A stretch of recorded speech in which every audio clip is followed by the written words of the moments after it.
एक कॉन्सेप्ट को यूज करके क्वेश्चन फ्रेम किया गया है। If tan theta is equals to 5/12 and sin theta is negative then find the value of cos theta. अगर tan theta 5/12 है और sin थीटा नकारात्मक है तो cos थीटा का मान ज्ञात कीजिए।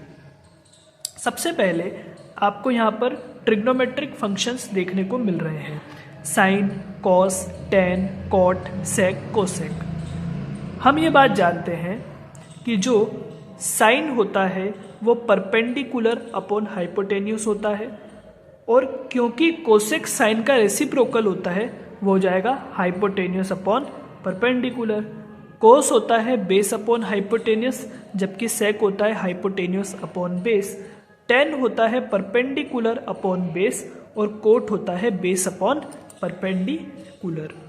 हमें यहाँ पर tan थीटा दिया हुआ है 5/12। हम कह सकते हैं हमें दिया हुआ है परपेंडिकुलर अपॉन बेस। अब आगे क्वेश्चन में बोला गया है sin थीटा इज नेगेटिव, तो हमने sin थीटा लिखा परपेंडिकुलर अपॉन हाइपोटेन्यूस। हमें परपेंडिकुलर और बेस पता है, हाइपोटेन्यूस हमारे पास मिसिंग है।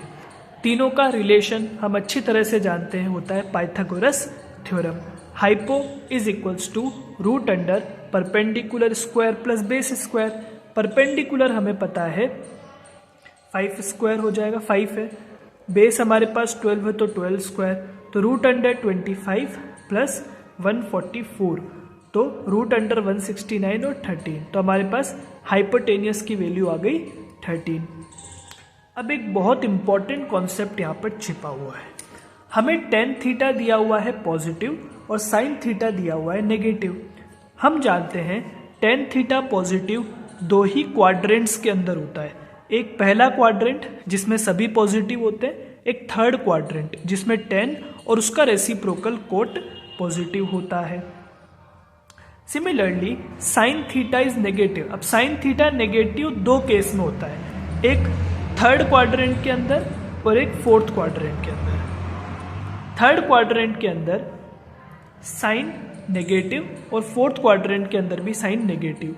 लेकिन हमें ये बात ध्यान रखनी है, tan थीटा फोर्थ क्वाड्रेंट के अंदर क्योंकि नेगेटिव होता है, इसलिए इस क्वेश्चन में हम ये समझ सकते हैं ये जो क्वेश्चन फ्रेम किया गया है with reference to third quadrant ये फ्रेम किया गया है, जिसमें tan थीटा पॉजिटिव है और sin थीटा यहाँ पर नेगेटिव आ रहा है। तो इस तरीके से हमने हाइपोटेन्यूस की वैल्यू फाइंड की और ये पता लगाया कि ये किस क्वाड्रेंट से रिलेटेड क्वेश्चन है। अब cos थीटा हमें पूछा जा रहा है, तो cos थीटा हमारे पास होता है बेस अपॉन हाइपोटेन्यूस। तो जो बेस की वैल्यू हमारे पास है वो तो 12 है, और हाइपोटेन्यूस की वैल्यू जो हमारे पास आई वो 13 है।